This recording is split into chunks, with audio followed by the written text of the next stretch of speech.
அஸ்ஸலாமு அலைக்கும் வரஹ்மத்துல்லாஹி வரகாத்துஹு.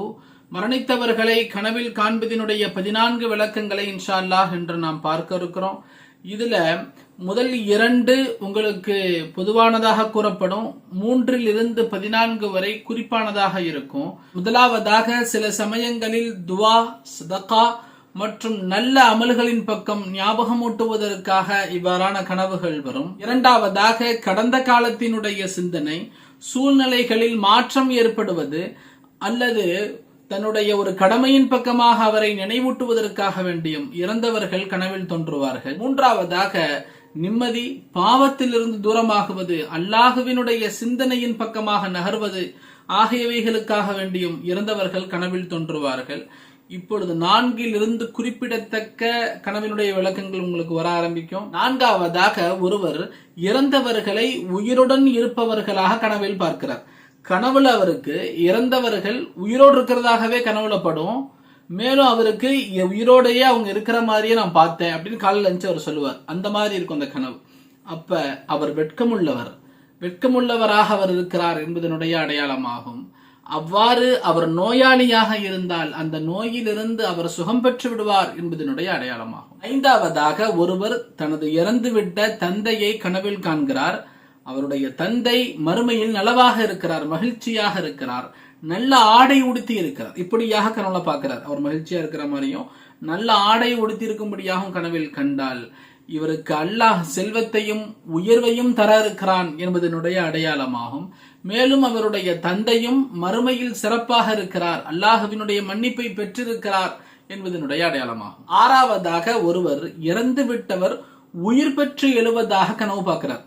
இறந்து விட்டவர் உயிர் பெறுவது போல இவர் கனவுல பார்க்கிறாரு. மேலும் அந்த இறந்து விட்டவர் இவரது கனவில் கூறுகிறார், நான் உயிருடன் தான் இருக்கிறேன் அப்படின்னு அவர் சொல்றார். நான் இறக்கல, உயிரோடு தான் இருக்கிறேன் அப்படின்னு கனவுல அவர் சொல்றார். அப்படின்னு சொன்னா இறந்தவர் ஷஹீதாக இருக்கிறார், அவர் அல்லாஹுவினுடைய பாதையில் ஷஹீதாக்கப்பட்டு விட்டார் என்பதனுடைய அடையாளமாகும். மேலும் அவர் மறுமையில் நலவான நிலையில் இருக்கிறார், அவரை அல்லாஹுவினுடைய மன்னிப்பை பெற்றிருக்கிறார் என்பதனுடைய அடையாளமாகும். 7வதாக ஒருவர் தனது இறந்துவிட்ட தாயை கனவில் பார்க்கிறார். அவர் மகிழ்ச்சியானவராக இருக்கிறார், நல்ல ஆடையில் இருக்கிறார் என்றால் கவலை மற்றும் துன்பத்திலிருந்து இவர் கனவு பார்ப்பவர் ஈடேற்றம் பெறுவார் என்பதனுடைய அடையாளமாகும். மேலும் அவரது தாயும் மறுமையில் நலவாக இருக்கிறார் என்பதனுடைய அடையாளமாகும். 8வதாக ஒருவர் இறந்தவர்களுடன் பேசிக் கொண்டிருப்பது போன்று கனவு பார்க்கிறார். பேசிக்கிட்டு இருக்கார், இறந்தவங்களும் இவரும் ரொம்ப நேரம் என்ன பேசுறாங்கன்னு தெரியல, நான் பேசிக்கிட்டு இருக்கிற மாதிரி கனவு பார்க்கிறார் அப்படின்னு சொன்னா இவருக்கு நீண்ட ஆயுள் கிடைக்க பெறுவதன் அடையாளமாகும். 9வதாக இறந்தவர்களிடமிருந்து இவர் ஏதேனும் ஒரு பொருளை வாங்குவது போன்று கனவு பார்க்கிறார். அவங்க ஏதோ கொடுக்கறாங்க, இவர் வாங்குறார். இந்த மாதிரி கனவு பார்த்தால் இவருடைய ரிசுக்கில் அல்லாஹ் பரக்கத் செய்ய இருக்கிறான் என்பதனுடைய அடையாளமாகும். 10வதாக ஒருவர் இறந்தவர்களோடு நட்பாகுவது போன்று கனவு பார்க்கிறார்.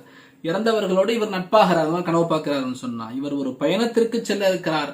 அந்த பயணத்தில் அவருக்கு முன்னேற்றம், செல்வம், மகிழ்ச்சி மற்றும் திருமணம் ஆகியவைகள் கிடைக்கப்பெறுவதன் அடையாளமாகும். 11வதாக ஒருவர் தன்னை தானே உயிர் பெற்று எழுவது போன்று கனவு பார்க்கிறார்.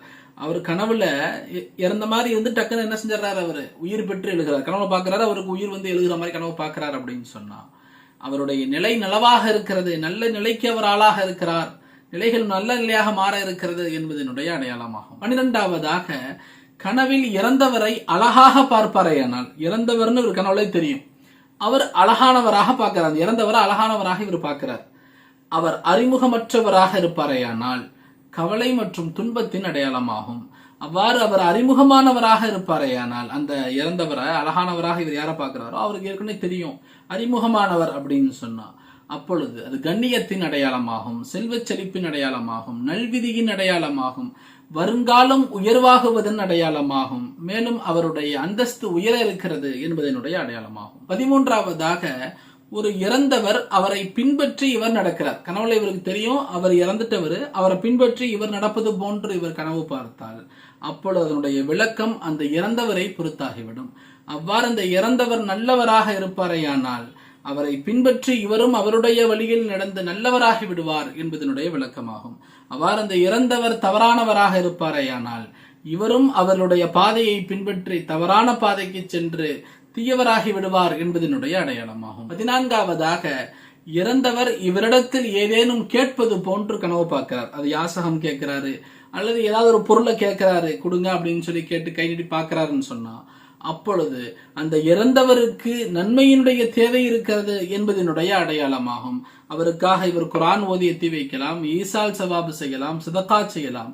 அவ்வாறு செய்வதன் மூலமாக அந்த இறந்தவருக்கும் பயனளிக்கும், இவருக்கும் இன்ஷா அல்லாஹ் அது பயனாக இருக்கும். இது இறந்தவர்களை கனவில் பார்ப்பதனுடைய 14 விளக்கங்கள். இது போன்று பல்வேறு தலைப்புகளும் சாதியா மீடியா தொடர்ந்து பயணித்து வருகிறது. தாங்கள் நமது சாதியா மீடியாவை சப்ஸ்கிரைப் செய்து கொள்ளுங்கள். இந்த வீடியோ தங்களுக்கு பயனுள்ள லைக் பண்ணுங்க. இதை மற்றவர்கள் வரை ஷேர் செய்யுங்கள். இன்ஷா அல்லாஹ் அடுத்த சந்திப்போம். அஸ்ஸலாமு அலைக்கும் வரஹ்மத்துல்லாஹி வபரகாத்துஹு. அஸ்ஸலாமு அலைக்கும். நபி ஸல்லல்லாஹு அலைஹி வஸல்லம் அவர்கள் கூறுகிறார்கள், அபூ தாவூதினுடைய ஹதீஸ் இது, மன் சலக தரீகன் யத்லுபு ஃபீஹி இல்மன், எவர் ஒருவர் கல்வியை தேடி ஒரு பாதையை மேற்கொள்கிறாரோ, சலக்கல்லாஹு பிஹி தரீகம் மின் துருக்கில் ஜன்னா, சுவனத்தினுடைய பாதைகளில் இருந்து ஒரு பாதையை அல்லாஹ் அவருக்கு தேர்ந்தெடுத்து கொடுக்கிறான், அவர்களை நடக்க செய்கிறான் என்பதாக நபி ஸல்லல்லாஹு அலைஹி வஸல்லம் சொல்றாங்க. மேலும் அதே ஹதீஸினுடைய தொடர்ச்சியில வருது, வஇன்னல் மலாயிக்கத லதலஉ அஜ்னிஹதஹா ரிதன் லிதாலிபில் இல்ம், மேலும் இந்த கல்வியை தேடி செல்லக்கூடிய மாணவர் இருக்கிறாரே, இவருடைய பாதுகாப்பிற்காக மலக்குமார்கள் அவர்களுடைய இறக்கைகளை விரித்து தருகிறார்கள். அவர்களுடைய இறக்கைகளின் மீது இவர்கள் கல்வி கற்கிறார்கள். எந்த பாதிப்பும் உங்களுக்கு ஏற்படாது, பாதுகாப்பாக இருப்பாங்க.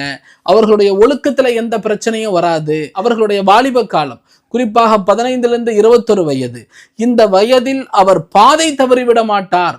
மலக்குமார்களுடைய பாதுகாப்பில் அவர் இருக்கிறார் என்பதாக ஸல்லல்லாஹு அலைஹி வஸல்லம் சொல்றாங்க. பிள்ளைகள் வழி தவறுவதுங்கிறது இந்த வயசுல தான், 15 முதல் ஒரு 21 வயசு.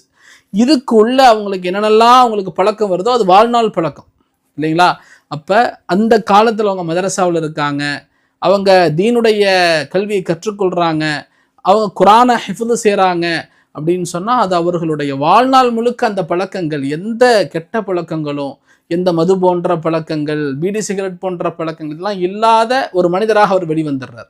வாழ்நாள் முழுக்க அது அவருக்கு பாதுகாப்பு தருது, ஒழுக்கங்கள் அவருக்கு கற்றுத்தரப்படுது, உலகமும் கிடைக்கும் மறுமையும் கிடைக்கும். தங்களுடைய பிள்ளைகளை மலக்குமார்களுடைய பாதுகாப்பில் சுவனத்தினுடைய பாதையில் தாங்கள் செலுத்த விரும்பினால் இந்த கீழ்கண்ட இந்த நம்பருக்கு தாங்கள் அட்மிஷன் மட்டும் வாட்ஸ்அப் செய்யுங்க. மதரசாவிலிருந்து தங்களுக்கு கால் செய்யப்படும். தங்களுடைய பிள்ளைகளை தாங்கள் மதரசாவில் சேர்த்து அவர்களை சிறந்த ஹாஃபிலாகவும் ஆலிமாகவும் ஆக்கலாம். அதற்கான இலகுவான சூழல் நம்ம மதரசாவில் இருக்கு. அஸ்ஸலாமு அலைக்கும் வரஹ்மத்துல்லாஹி வபரகாத்துஹு.